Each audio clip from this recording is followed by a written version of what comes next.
Hey guys, I'm Will. You probably know me from the channel, but we'll give a brief introduction. So I have a 2022 Hyundai Elantra N, 6-speed manual.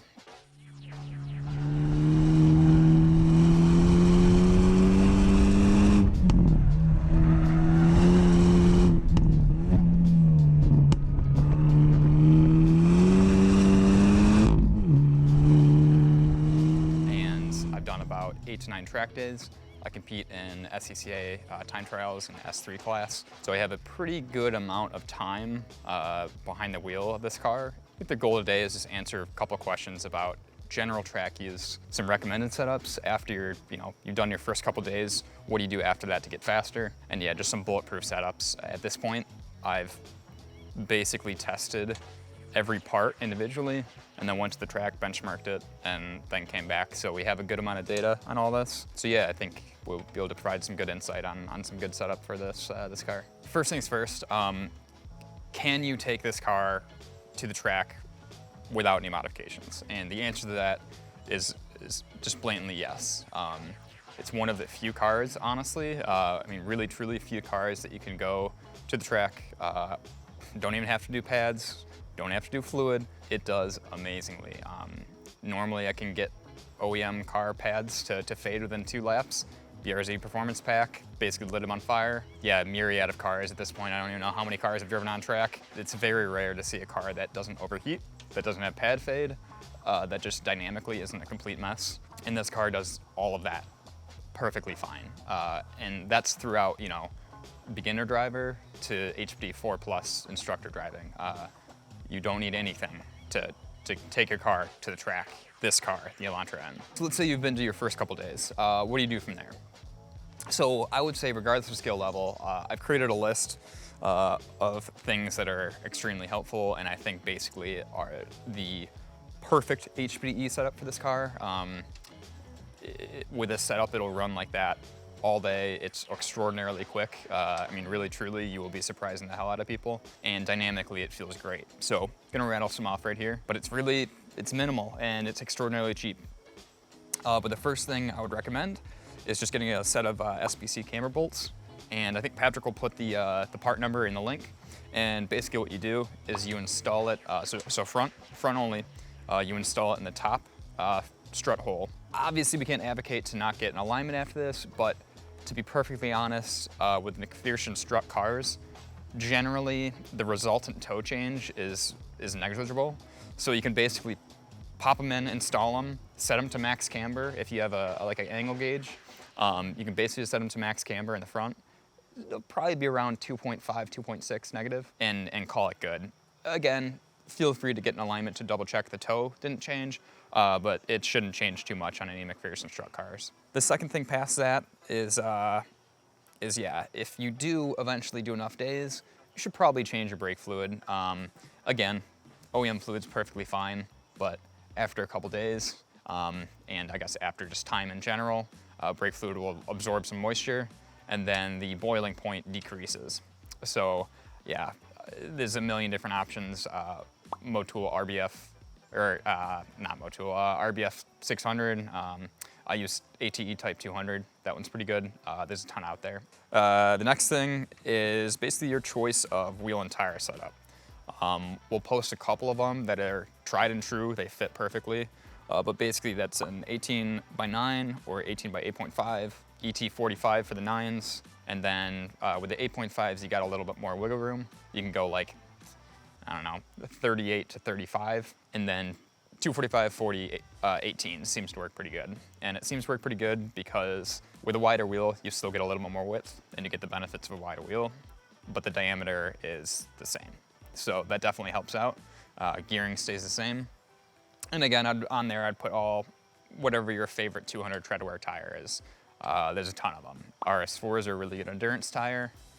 They're garbage in the rain, but they last, I mean, literally forever. The new RE71 RSs are supposed to be pretty sweet. I'm a huge fan of the RT660. They're not the fastest nowadays, but they're up there, and they have better wear characteristics than the RE71 RSs. There's a ton. So just find what works for you. There's tons of them. Slap them on, and you'll be good to go. And then further than that, we'll post up the alignment as well if you do go get an alignment. but basically it's exactly like I said. So I would set the front to 0, so 0 toe total, do max camber with camber bolts, and then the rear is basically OEM, little extra camber. I think I added like, I don't know, it depends on the car, but 0.3 to 0.4 degrees negative. And then a little bit of toe in, that's like less than like 1/16 inch toe in. Yeah, that makes a really good dynamically sound car that like, I think any skill level is gonna feel confident in it, but also for the higher skill levels, like the thing, it rotates perfectly fine. You know, I have no problem having lift off oversteer and getting it to rotate with that. So yeah, I think it's a good like middle ground setup. And I don't think you're really losing too much from going the like full balls to the wall competition setup.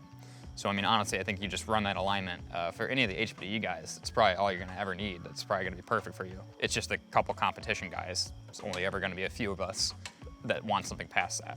So yeah, just do those couple things and the thing will blow people's minds. I mean, absolutely, it's just a mind-blowingly fast car that people don't really recognize. And then past that, some more optimization. Power is the easy thing. Yeah, everyone knows about that. But that comes with its own complications. So some of the other mods that make a positive difference, but maybe aren't like, yeah, they don't lead to a better handling car per se, but they lead to a better feeling car.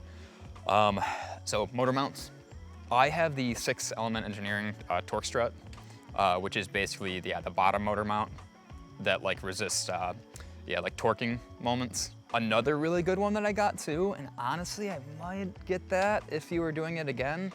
And I guess full disclaimer, this is probably more for the manual guys. You don't really feel this as much for the DCT guys, just because shift quality it's not a factor at all, whereas shift quality matters a lot for the manual transmission guys. There's a set from PowerFlex as well. They're inserts. They're like, I think they're poly inserts, and they have one for the motor mount, one for the trans mount, and one for the torque strut. I think all 3 of those are like $130 together. I was genuinely pleasantly surprised about they added basically no MBH, and then yeah, they led to pretty positive shift feel. A little bit less wheel hop, nothing crazy. The tires are the biggest thing there. But yeah, I mean, those things made it feel so much better. And then also for manual guys, there's shifter bushings. So you can get like solid shifter bushings. So basically the shifter plate is mounted to the transmission, but it is mounted via like rubber isolators. And you can switch out those rubber isolators. Doesn't do a huge amount, but yeah, just sharpens up the shift feel, allows for a little bit less displacement of that shifter bracket. So yeah, those things seem to help a lot. So yeah, so with all that being said, I think the most important thing here is really to go try it out yourself and get seat time. Again, I'm the biggest advocate of that. The difference between a new driver and a veteran guy that has 5 seasons is the difference between a Focus ST and like a Corvette. It's massive. So do that. Take my setup with a grain of salt. This is what works for me. I've done a lot of quantifiable testing, but people like different feeling cars. I like a car that, yeah, is pretty prone to rotate at low speed, but at high speed tends to push. Not everyone likes a car like that. So yeah, just go out, get some seat time. Don't worry about it too much. If you haven't been to your first track day, just go. You're overthinking it. It's so easy. You'll learn so much. After a few seasons, you won't have to listen to anything that we say because you'll be doing all this stuff yourself, and you'll know how to tune it, and you'll know how to make it feel right. So yeah, just go out there. We bought the perfect car for this. Yeah, the Elantra N can do it from day one. So just go out there and get some seat time.